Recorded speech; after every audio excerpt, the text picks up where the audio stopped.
Back on the chairs.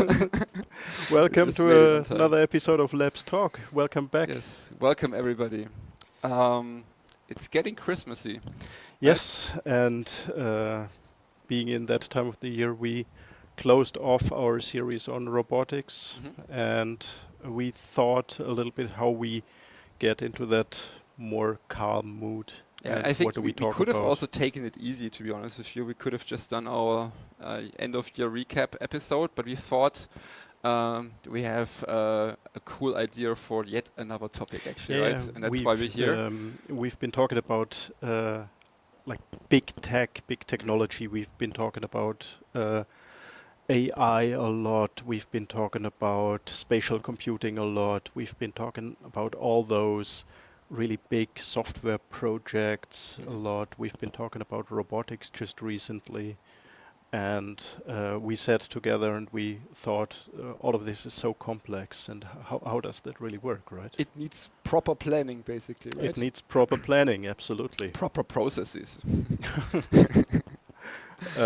Anyway, and that's the reason why we thought we're gonna really talk about development processes and also communities of practice, which is a way to kind of elevate your, I would say, team processes and development to a new level.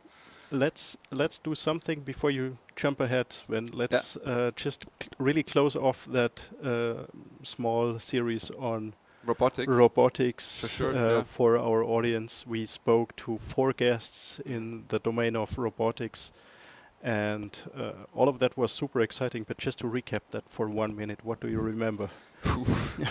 I'm the guy who's recapping now. Okay, I'm asking you always. You always ask me the same, actually. Right? So I always need to remember every single episode. What is it that you learned? No, I mean, with Alona, right, from Devantro, I remember we kicked off the whole robotics season, right? So the robotics sessions. And I still remember, what excites me most actually were those videos, because it gave you a feeling of what's happening in real life and what they really do, basically. And you saw robots in elderly homes, for example, right? Trying to open fridges and discussing that, basically, how it works and how far we are. It was quite amazing. Then we talked to Lisbeth from KUKA, right? So we took a more industrial spin on the whole robotics topic, I think. And I was focused on knowledge management, which is like the basis for all these large language models and that together. Being able to use AI, which was, I think, interesting to hear, really. And then with René from Reply. That was a cool episode. That was an episode that was quite tough on the video sections, I would say, but we've seen cool robots, and I think we focus on humanoid robots. What I learned in that session, by the way, and you asked about learning, right, is that the reason why we actually see humanoid robots is because the rest of the world was made for humans, right? So if you want to basically replace a human here and there, you must actually take on the human form factor. Otherwise it doesn't work. Then again, we spoke to Oliver we spoke to Oliver like thrice, actually, for technical reasons. Exactly, yeah. We only spoke to Oliver 2 days back. But one of the things that I took away from that last time we spoke to Oliver was he's not super convinced that the humanoid robot may be the best solution for all the problems we're facing. So we may see different shapes and forms of robots emerging in the near future. That was his kind of It's also way easier to actually create a robot in a different shape other than human, because I mean, I remember him telling us about like the way humans are walking on 2 feet, for example, is relatively intense, I would say, right, to capture that in a robotic system. So, nevertheless, I think that's enough of recap. We have 2 very exciting guests that can explain to us a little bit how complex software really looks like in the real world and how it's organized. And with that, I guess it's time to introduce Professor Florian Matthes and Franziska Tobisch. Perfect. Let me get them on. Hello, Franziska, and hello, Florian. Hello. How are you guys? Welcome to our show. Thank you for being here. Yeah, welcome. Hi, Andreas and Sven. Perfect. Hi, Franziska, too. And I think you're both joining us. We just talked a bit in the kind of a pre-chat. Franziska, I think you're also in Garching here, right? Close to Munich. And Florian, where are you? I'm downtown Munich because today's the Dies Academicus. TUM is celebrating how great we are. And Okay. so I was celebrating with this, and I joined from home. Perfect. So Florian, I think you're professor at the TU Munich, right? And you can probably tell us a bit what kind of research really is happening in collaboration with SAP, and kind of lead us into this whole topic of later safe, I believe, and also communities of practice. What's going on here? Yeah, okay. I could put two different hats on. One is I'm organizing this collaboration with tons of pairs of people, but that would be beyond this podcast.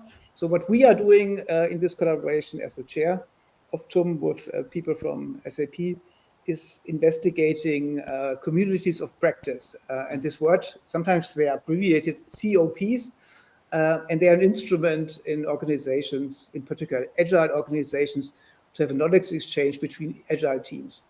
And why do we do this? Because we are a chair for software engineering of business applications. We are interested in how to build very large products. Yeah, and I think companies like Siemens, SAP, but also Spotify, etc., they build very large software systems, very complex systems. And then it's all about how do humans collaborate to building them. So that was the initial idea to do it in a software development environment, but over time it turned out into an instrument which covers the whole IT organization, not only the development teams, but also IT operations and IT management, and even strategic IT management, which tries to also transform organizations in a turbulent environment from one stage to a new stage. Yeah? And so, and there's a parallel movement, we have this change of generations. Yeah, so I'm losing my hair. I'm in this field since 25 years and doing research, and we see with each generation the members of the organization get more and more. It's a very knowledge-intensive process, and they want to see the value and the benefit and of their individual work. Yeah, so therefore we see a shift from pure top-down management. Yeah, we want to go here, and Elon Musk says we go here, and the rest follows, to also bottom-up process that people say, where do we want to go? What's our vision?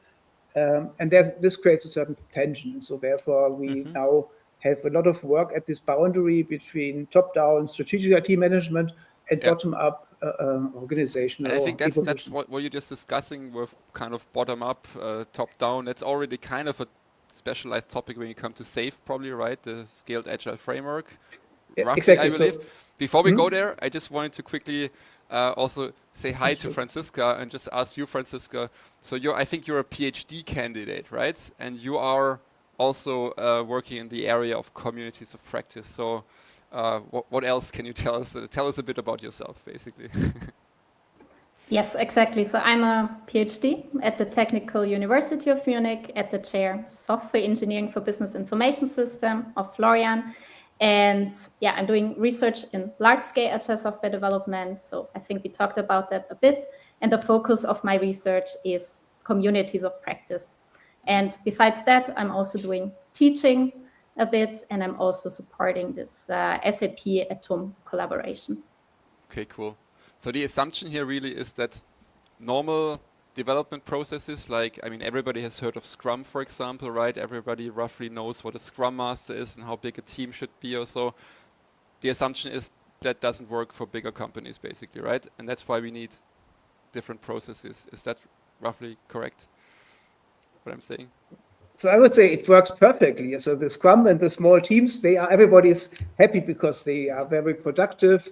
You see progress. They can change very easily their track.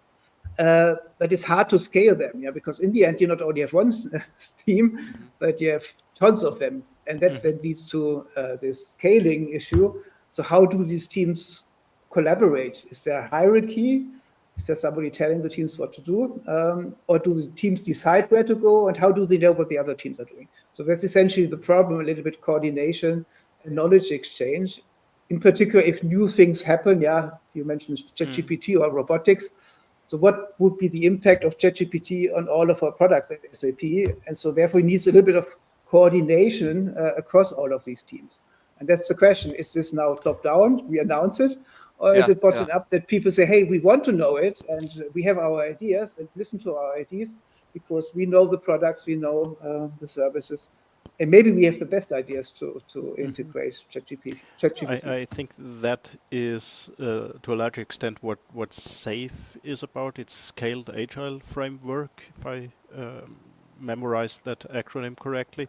And in the end, to interpret what you just said, it's basically the application of those scaled agile processes to a large organization, to adapt, to put that upon that large organization and to make that work, to give it a formal process and, well, to give it a form, to give this both top-down and bottom-up approaches a formal process, a formal environment. Is that what you research about, how good that works and how that can be improved?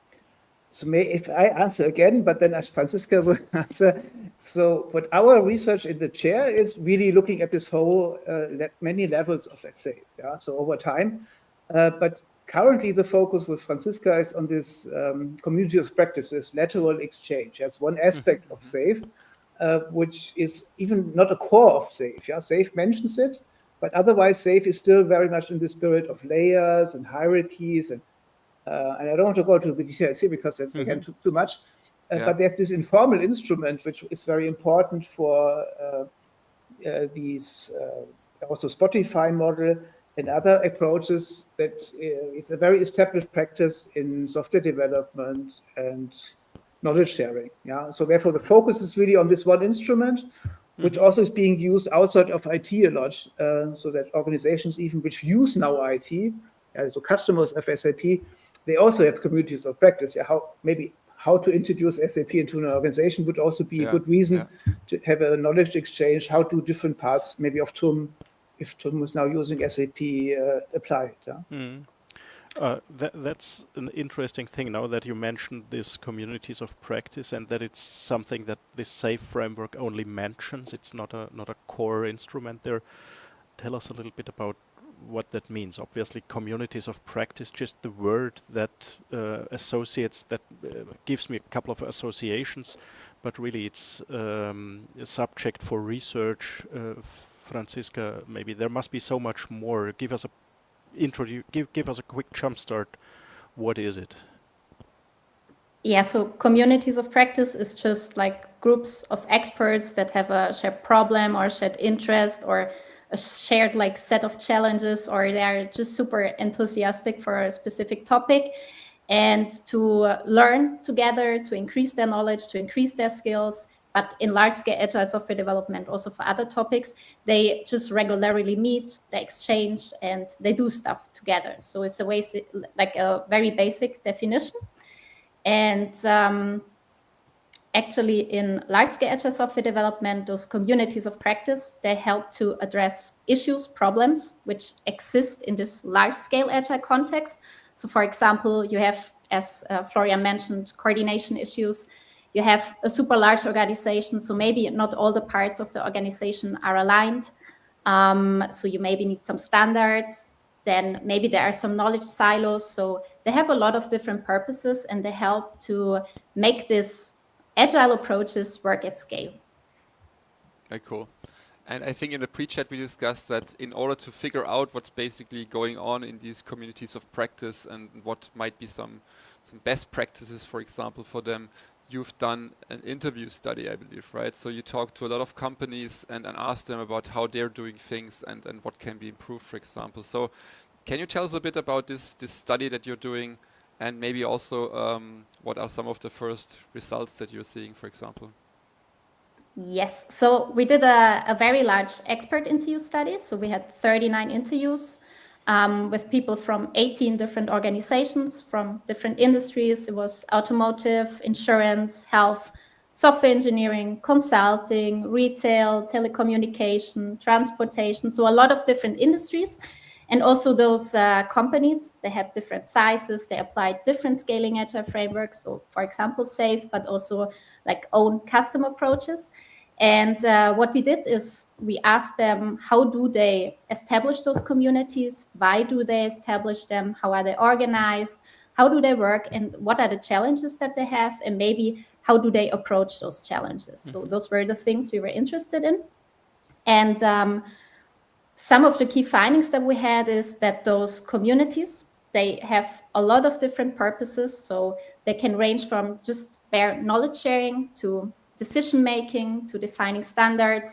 They can be for coordination. They can be for new innovative topics, so to bring innovation into the company.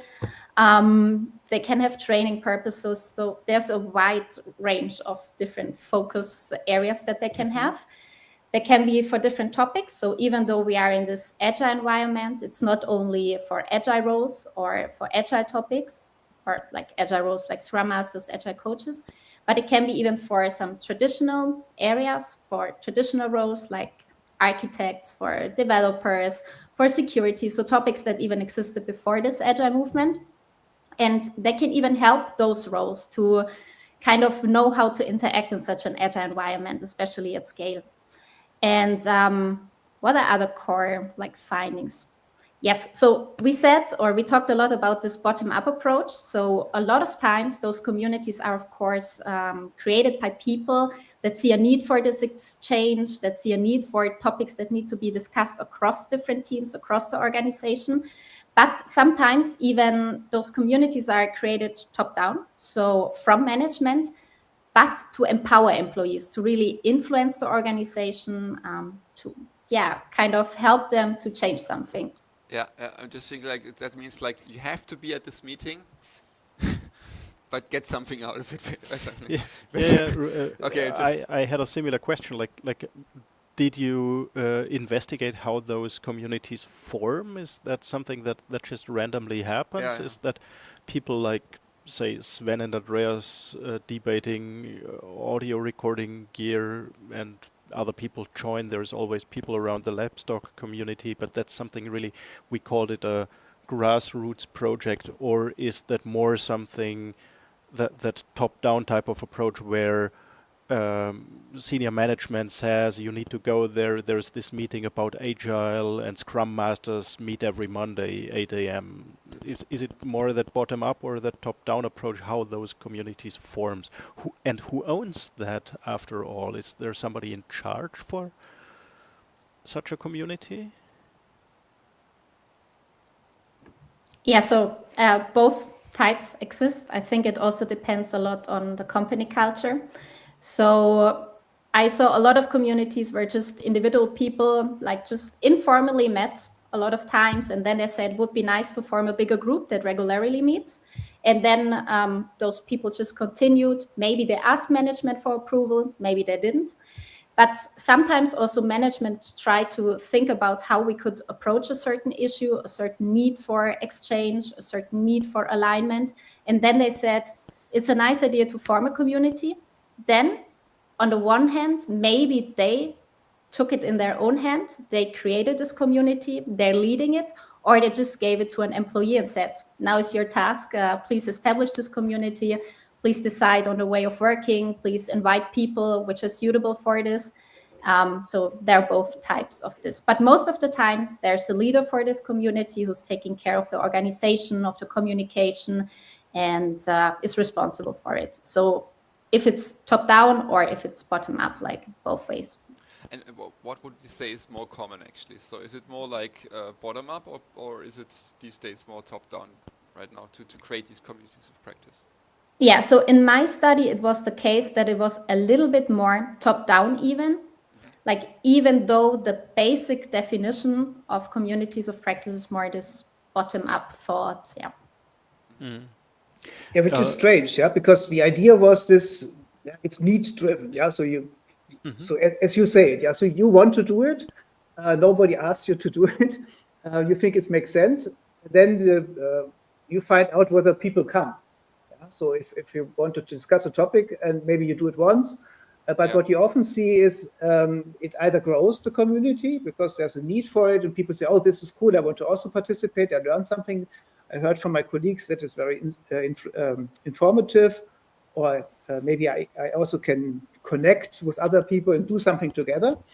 That's a classical idea that's needs driven and the participation voluntarily. And also what's nice is if the need is no longer existing, yeah, everybody says maybe we have a topic blockchain. Yeah, so we had a lot of people which want to learn about blockchain, but after a while, everybody said, I know how it works, but it seems to be maybe not that interesting for me anymore. So therefore, I stopped joining. And that is also an interesting question, that it is temporarily from the basic idea, because after a time, maybe the problem has been solved or the knowledge has been exchanged. And then there's now this other movement to say, hey, that the management sees this is beneficial, because typically management has to have coordination tasks and wants to maybe pitch their ideas or make sure that certain knowledge is being spread in the company about security or about compliance, whatever. So therefore, then if there's some people which do compliance, they then say, hey, why don't you do something? So therefore, it's not just it's the employees against the management. But again, this is what's interesting for us, or is still interesting. What communities exist and for which topics does it make sense to go one way or the other? Because it's an overused term. Everybody uses the word community of practice because it sounds cooler than Arbeitsgruppe or whatever. Exactly. I mean, in the pre-chat, I also called it. To me, it sounds like let's have a meeting, basically, right? But okay, what I really find interesting is now. So let's say you come to the conclusion that a community of practice is needed and it would be a good idea, but how do you actually foster a good community of practice, right? I mean, this is a very interesting topic. It's also relevant to us a lot, actually, right? Because we also want to have a labs talk community, for example. Let me again maybe just take a quick step back, like to make that community successful. I guess that's what both sides, both the top-down and the bottom-up, are looking for to have a successful community and community of practice. The one thing for the, in particular, top-down approach, when management is involved, management is typically eager to have some KPIs in place to follow a goal, to achieve something. Is that something that your research covered? What is it that management really is looking for when making that effort to form such communities of practice? And before we discuss the success factors, basically. The success factors, Because, like, just to add one more sentence, because I feel there may be some discrepancy in those two approaches. Yeah, so it was not really a focus of my research to see what management is expecting or doing there.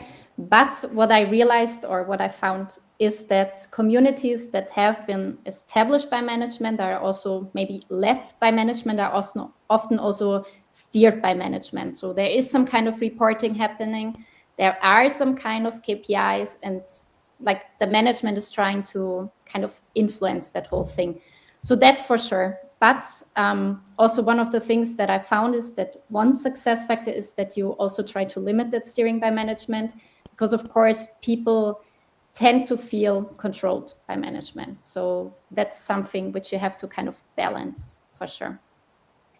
Yeah, I mean, I can totally relate to that, right? So if something is kind of kicked off by management and might not be your own idea, then you're naturally not as willing to contribute, I would say, right? So it's not invented here. And that really brings up the exciting topic or the interesting topic of how do you establish a strong community? Because I think what you see in other communities very often is that, let's say there's a big bang meeting, 50 people are coming, and then the next meeting there you only have half of them. And then it slowly dies, basically, right?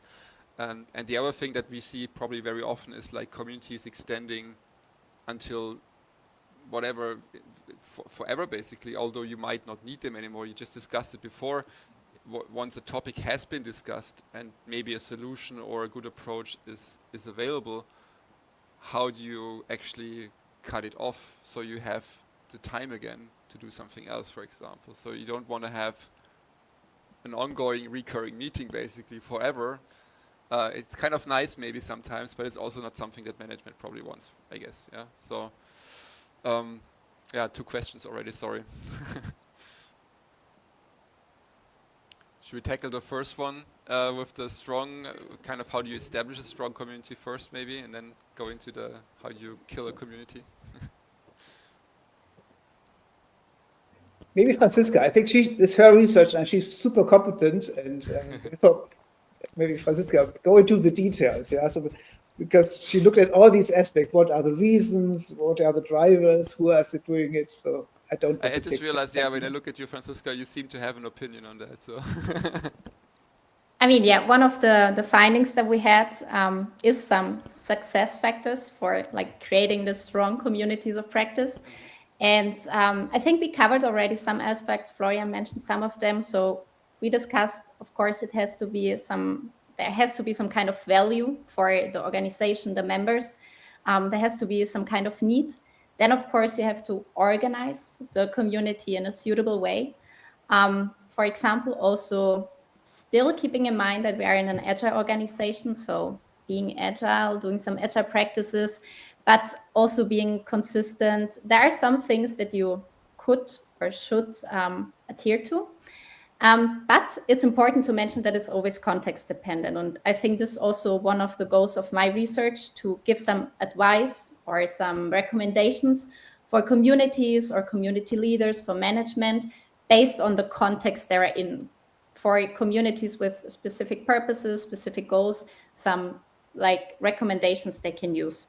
But what I think in general is important is also that you have some regular adaptation and improvement. This also actually targets your second question, because it's always important to reflect on, are we successful? Are the members happy? Do we have some value for the organization? Should we change something? And for example, for that purpose, you could do some retrospectives. You can have some metrics, you can get some feedback, and then you should change depending on that, or even close the community if it doesn't make sense anymore, if you have achieved your goal.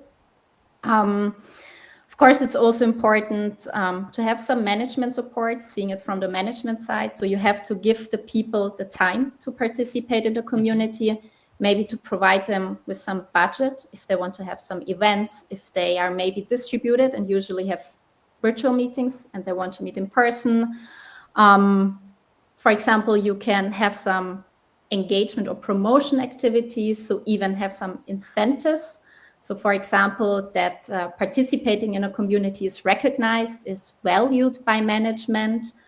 In general, as I said before, it's important to have someone who's leading this kind of, who's skilled, who's passionate about it, who motivates the people, who ensures that the meetings are happening, to maybe does some reporting, does some communication. Yeah, I think there are some factors that you can, on the one hand side, rather influence as a community lead or as management, and some things like that you have engagement of the members, or that you have people that even join your community, which you can rather indirectly influence with your actions. Very cool. I guess what's interesting. Very cool. Go ahead. Yeah, what's also interesting is that Franziska, so we all have this idea there is somebody, or Sven and Andreas are doing it, yeah? And that's also with Verein, yeah? You have Vorstand and you have Organisationsteam. So therefore, it's like also on social media, there are participants which are important, yeah? So if you don't have an audience, podcasting is no fun, yeah? So therefore, I think this is the interesting point, that often you have this distinction between somebody is a little bit driving it or facilitating it, yeah? So there's this idea that maybe you are not driving it, yeah? So there's also maybe your approach to say, yeah, let's be a little bit chaotic, yeah, that we have new topics and being open to new ideas. I think this is very different from the original idea is very different from this idea of an Arbeitsgruppe, which is founded and they have a mission and a timeline. So I think this is the idea of this organic management, yeah, so all this dynamic system thinking, so that the organization as a whole should think about what is needed, and they proactively as an organization, which an organization doesn't exist, it's all the people, that they say, okay, I want to do more than doing my tiny bits. Yeah, I want to also contribute to problems I see, and so therefore then in one hand side maybe creating a community or participating in communities, but also giving feedback. Yeah, now this is fine, and I understood it, and we don't need this anymore. And that's, I think, something which large organizations tend not to do very well. Yeah, so I see it also at TUM. If you see a problem, somebody has to do room management. We often create a room management function, and then you have room management every day. They also have to do something because they're room managers. Yeah. So that's, I think, something which is very interesting.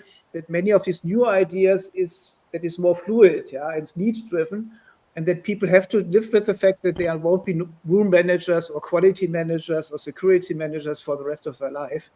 And so I think this is a little bit of this mindset which you want to expect, but obviously if these ideas hit a large organization which has a history of distrust and of bureaucracy, then there are tensions. And that's therefore interesting for us to see, because at the level of the teams, I think everybody understands that agile and self-organized and an iterative incremental process is nice.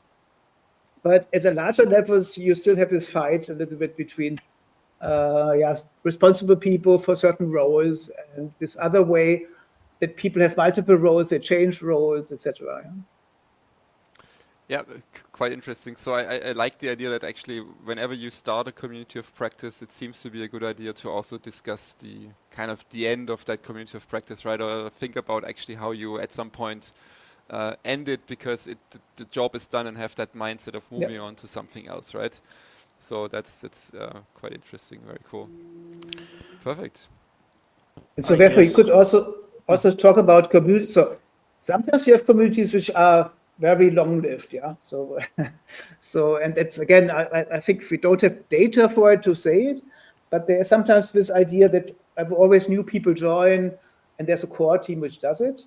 But more often than not, it's very much purpose-driven, and then either the community dissolves and doesn't reach their goal, or the goal of the initial founders or team, or it dissolves because it was successful. Because it's often a sign. So I understood it. I see it's possible, or I see it was a bad idea maybe. So also this failure, it's not a failure if a community ends. Maybe it also shows there's no need for it, or the time is not right. Which is a good point. Also, looking at our timing a little bit, community ends. Labs talks will continue in 2025, but it's probably the right time to end this episode. And we discussed, Franziska, you had a call to action that we wanted to end on. Maybe this is your time to give a quick shout out to our community. Yeah, so my research has like two goals. On the one hand side, I want to investigate how large-scale agile organizations are doing communities of practice, and on the other hand side, I want to support them with like practice-proven solutions. So I think I told you about my interview study, and that I talked to a lot of practitioners. I'm having this applied research project with SAP, for example. So I'm always interested in people that want to share with me how they do communities of practice. So if anyone is interested, feel always free to contact me, to contact Florian. And of course, we also share all of our insights that we have from research, and we try to, as I said, also support practitioners with our research and our results. And so the perfect idea to leave that information, by the way, is also in the comment section. So afterwards, after we're done, this will stay on YouTube, right? Just make a comment so people can actually find you. And if someone is interested, they can contact you directly by, let's say, clicking on the LinkedIn link, for example, to find your profile. Perfect. Well then, I guess we've reached the end, right? Thank you, Florian. Thank you, Franziska. Really appreciate you being here. Thank you for taking the time and sharing all your insights. Thank you. Bye-bye. Thank you so much. Bye-bye. It's a Talk pleasure. soon, yeah? Bye-bye.